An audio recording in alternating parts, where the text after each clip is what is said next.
YouTube, what the crap's going on? Good morning. Sorry I'm a little late on content this weekend. I had family over and didn't have a chance to record, but obviously wasn't forgetting about you all. I do know that I still need to do a 200K live stream. Still trying to get that scheduled, obviously, because I knew I had family this weekend and couldn't do it. So just keep an eye out. When I do schedule it, I'm not going to schedule it last minute like I usually do on a stream. I'll put it at least a week ahead of time up on my YouTube channel, so go there to check it out so that people have plenty of time to try and plan and be there. We're going to get some Wood Elves versus Dwarves.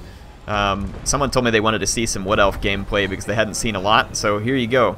We got 4 Wildwood Rangers, 4 Eternal Guard with shields. There's a Branch Wraith, a Glady, which is going to be the Glade Lord lady here, because she's pretty good.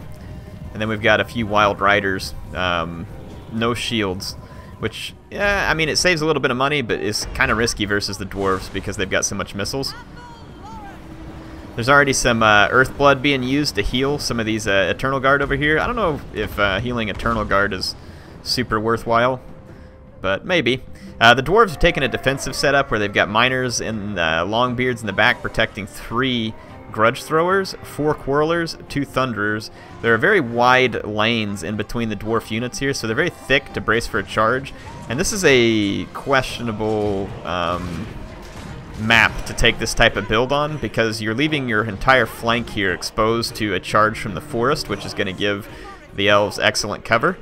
So I'm not sure that overall this is probably the best choice here. And look at the Thunderers here getting hit by the arrows of Kurnos, and the Glady skirmishing with some of the Longbeards. Now Longbeards in general, probably not a bad choice versus the Wood Elves because their high armor and high defense and shields makes them fairly immune to skirmishing type tactics.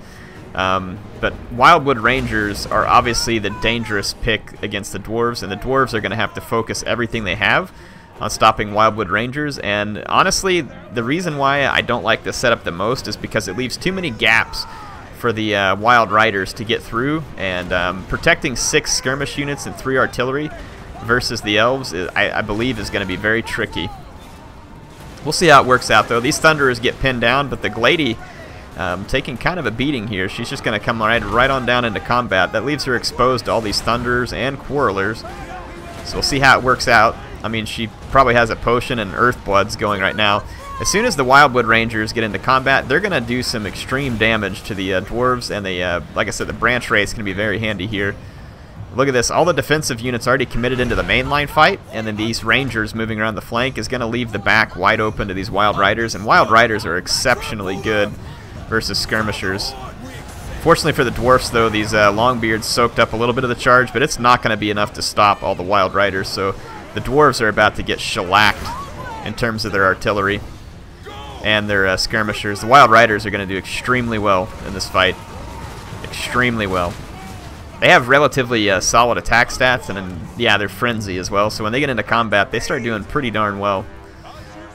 The Dwarf Lord is doing okay, and the Dwarf mainline holds up good against the Eternal Guard as expected, though Eternal Guard are surprisingly effective versus Dwarves because they also have pretty decent armor-piercing attacks. The Wildwood Rangers are absurdly effective, and the Dwarves don't have any anti-armor, and you don't really need anti-armor against Wildwood Rangers. I think the better counter to Wildwood Rangers for the Dwarves would just be bring a lot of Slayers.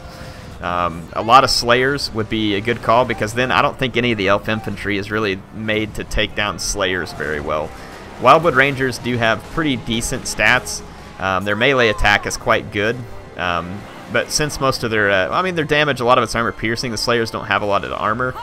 But the Slayers have, I think they have higher defense stats, so it might be better to just come heavy on Slayers if you're going to go up against the Wood Elves. I could be wrong, though. What do you think? If you're going to play as the Dwarves versus the Wood Elves, which is kind of a risky gambit, how do you like to play that? So in this case, I think the Wood Elves are just running all over the poor Dawi. I think the Dawi were woefully mispicked for this fight. I mean, you can definitely take advantage of the range of stuff like these Grudge Throwers on a more open map, and he would have caused absurd damage to the Wildwood Rangers on an open map. And I think that this type of build for the Dwarves may be able to slow down the Wood Elves on the open map, but here he just kind of gets bowled over. And there was one other replay that this player sent me where he was going to play as Bretonnia versus Greenskins, and I wanted to see that. because I'm pretty interested in Bretonnia versus Greenskin matches right now. So he's actually got 2 Grail Guardians. Yeah, 3 Foot Squires, a Grail Knight, or no, it's a Questing Knight, Knight of the Realm, and 2 Grail Guardians. Royal Pegasus Knights. Fey Enchantress, I always like that pick. I think the Enchantress, honestly, is the best lord for Bretonnia. Lewin is obviously much better at fighting, and he's a solid lord overall, but I think that the buffs that you get from the Enchantress makes her really the better choice overall, in my opinion. So Orc War Boss back here. So let's check out the Greenskin army. A couple of Black Orcs. That actually would be helpful versus Foot Squires, but I like that there's quite a few big uns on the field. Trolls, I think, are probably a questionable choice versus Bretonnia. If they could support big uns, maybe.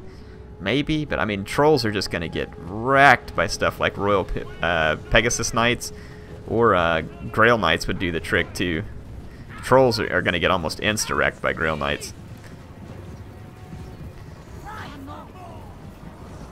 Yeah, so the Pegasus Knights doing some scouting. The archers for the Greenskins won't really do a ton to the Pegasus Knights over a short time. And let's see, here comes the charges. So Grail Guardian's just going to charge in and start tanking, along with the Fey Enchantress, who does have Mist of the Lady. So she's going to start damaging the units near her, and then the Bretonnian infantry follows up. There's basically peasants doing the frontline charge, which is great because the Greenskins have a very good charge bonus and high damage. So using the peasants to tank the initial charge is probably a good idea for Greenskins. Here comes the Grail Guardians and Questing Knights. Watch how quickly these Trolls are going to die at the hands of the Grail Knights. Trolls are a perfect example of the type of unit that Grail Knights excel against. And you can see that they are just going to wreck these Trolls. And Trolls regenerate, so remember that's helping them. The Black Orcs over here should perform well against the Foot Squires had they gotten the charge. I don't think they got the charge. So you're seeing the initial fight go poorly, but like right here, see the Orc Big Uns up against the Foot Squires? They do extremely well. The only challenge with Orc Big Uns is they are vulnerable to breaking under, what do you call it? They can get broken under fear and terror. Look at the regrowth here on the Grail Knights. This is going to make the Grail Knights tank an absurd amount of damage. They're getting attacked by the Broken Tusk mob right now. Pegasus Knights are landing in the archers. It's a great choice. The Enchantress, along with her Grail Guardians. Look, I mean, just look how well she can tank. The Grail Guardians give her protection against the mass of cavalry or even infantry, and they can tank so many hit points that it does great for them. Let's take a look at the mainline engagement. See the Greenskins breaking Bretonnia over here? That's expected. Bretonnia's holding a little longer over here where they have the Foot Squires and the Grail Relic. But you can see Bretonnia in trouble in the main infantry engagement, as we would expect. The Grail Guardians are going to pull loose and come do some fighting, but that leaves the Enchantress dangerously trapped in this fight. She really needs some support.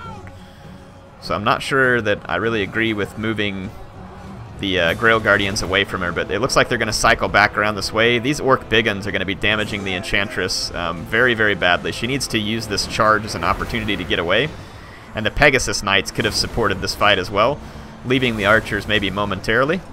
The Grail Knights over here, because of the healing, are doing extremely well, and the Questing Knights are dishing out armor-piercing damage, so it's a nice combination by the Bretonnian player. And now the Fey Enchantress is being healed, and she's able to start tanking this out, and it looks like the Royal Pegasus Knights are up and about looking for a way to support the fight. The Grail Relic, look at it just tanking damage over here, and then the Grail Guardians, I mean, look at that, 80-some-odd kills and climbing. Just really very, very tanky units. Foot Squires can now come back to the fight.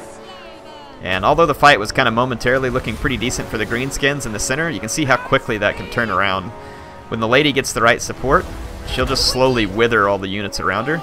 And I think Grail Guardians are good support for her. Questing Knights are pretty solid support for her too. Grail Guardians just have the physical resistance that can be handy.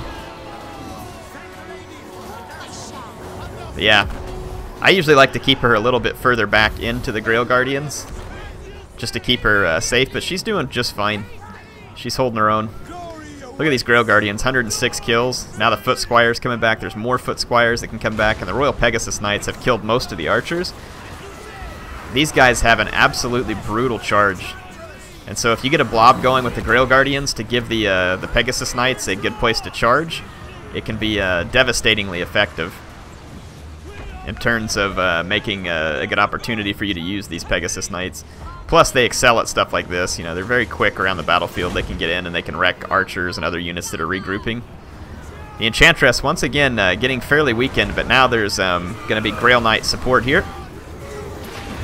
I do think that the Greenskins are a proper counter faction to Bretonnia if used properly, but I like the way that Bretonnia has protected the Enchantress and used some of these cavalry units in order to overcome that.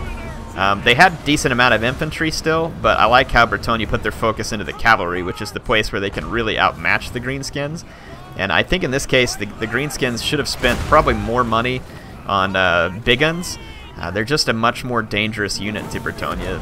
I mean, they can be sketchy if you start to get hit with a lot of terror bombs, but they're also probably the most solid support that you can get against Grail Knight type cavalry. And just they also do very well versus foot squires and any other Bretonnian infantry. So I think that a big gun-centric army is definitely the way to go against any Bretonnia build. So hey, I appreciate y'all watching this. I apologize that I'm a little late, like I said, getting the video up this Saturday. I appreciate those of you who are subscribing, supporting, watching, commenting. Please continue to do that. If you enjoyed this video, please make sure to subscribe, and I will bring you more content regularly. Appreciate MSI for sponsoring the build that I'm recording on. Always appreciate their help. And I will see you all soon. HeirofCarthage signing out.